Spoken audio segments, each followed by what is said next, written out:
Being effective as a worship leader is an extremely important part of demonstrating and leading worship in our churches. But as leaders, it's not enough for us only as individuals to be engaging the congregation. Our entire team needs to do that too.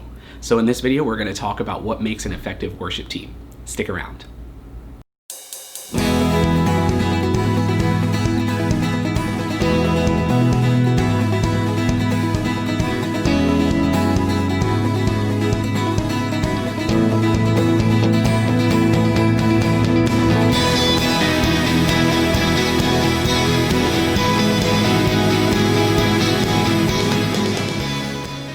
Hello and welcome to the channel. My name is Jordan and I am so glad you're here. For those of you that are joining us here for the first time, welcome. What we typically do on this channel is we talk about worship music, we talk about gear, and we talk about ways for you to improve your worship leadership and musicianship.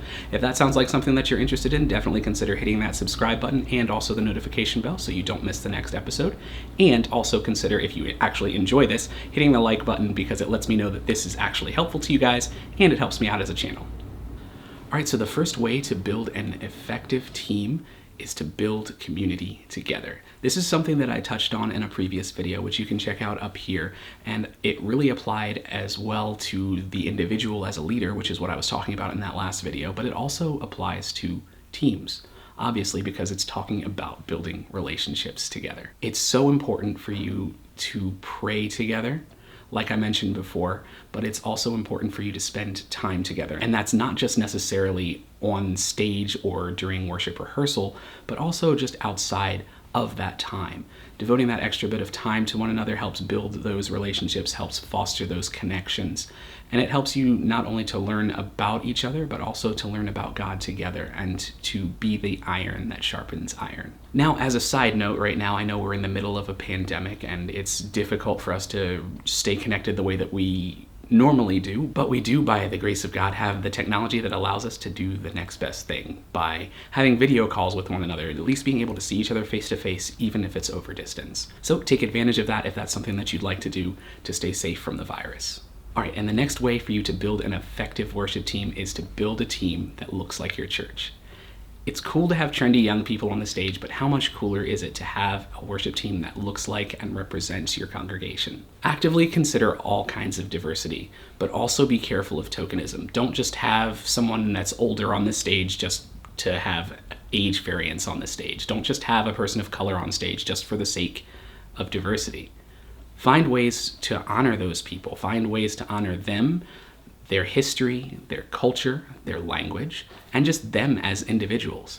And not only will you have someone who's diverse on the stage, but you'll also just have a more included member of your team, which will help foster that relationship and that community that we were just talking about. All right, and the next way to build an effective worship team is to audition your members. All right, so I know that sounds a little bit unfair and exclusive, and for those of you that are like me that love to just say yes and include everyone, it's kind of difficult to go through, but it's a process that's necessary also to build the most effective worship team. Skill is important, but even more important than skill is attitude. Your audition process needs to go beyond just handing someone a sheet of music or a chord chart and saying, here, play this song, and I'll decide whether you're good enough. We also need to take the time to evaluate our team members on a more personal level. What their desire is to pursue Christ and take steps forward in their walks, and how they'll work well or not with your team. Having those conversations and doing that due diligence ahead of time will save you a lot of headaches in the future. And tying all that together, this is something that I've totally been guilty of in my younger days when I was just getting into leadership, and that is not to be afraid to say no. And this isn't just talking about saying no to things as an individual, but it also ties into that last point that we were just talking about. It's okay to tell people no. For me, it actually takes active practice because I love, like I was talking about earlier, I love being that guy that says yes, that includes everyone. But in an audition situation, while it might not be a really fun conversation to have, if someone's not skilled enough, hopefully if you've had the conversation kind of beyond the audition part like we were talking about, you might be able to tell where that person is gifted in another area. Or you can always recommend that, they practice up or, find them lessons. Or if you're skilled enough to do so, teach them yourself. If they really have a heart to participate and they really want to serve in that way, then allow them to do that with some guidance. All right, and now on to something that I talked about in another video way back in May, and I can't believe it's already been 4 months since then. But the new normal of worship during COVID has just completely turned a lot of us on our heads. We're so tired, we're so burned out, and in that last video I talked about how we as leaders can feel that kind of burnout because so much more is being asked of us during this time. Well, that applies to your volunteers and your team members too.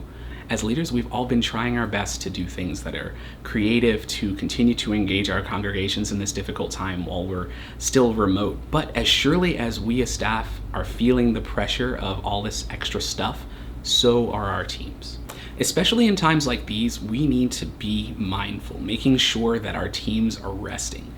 Few things are more discouraging than feeling overworked, and the last thing we want for our team members is to start looking at worship as like a chore and not something that's a joy, that's an honor, that's a privilege. So make sure that you take care of your team members during this time in a way so that they can be recharged and energized to exemplify worship to your church. If that means finding more team members so that you can rotate people and reduce the time commitment for your team members, do it. If that means strategizing your worship set so that you have an acoustic set so that you can give your faithful drummer a day off, do it. Who knows, maybe the congregation will like the vibe of the set just because it's a little bit different. But anyway, just prioritize rest, not only for yourself as a leader, but also for your team.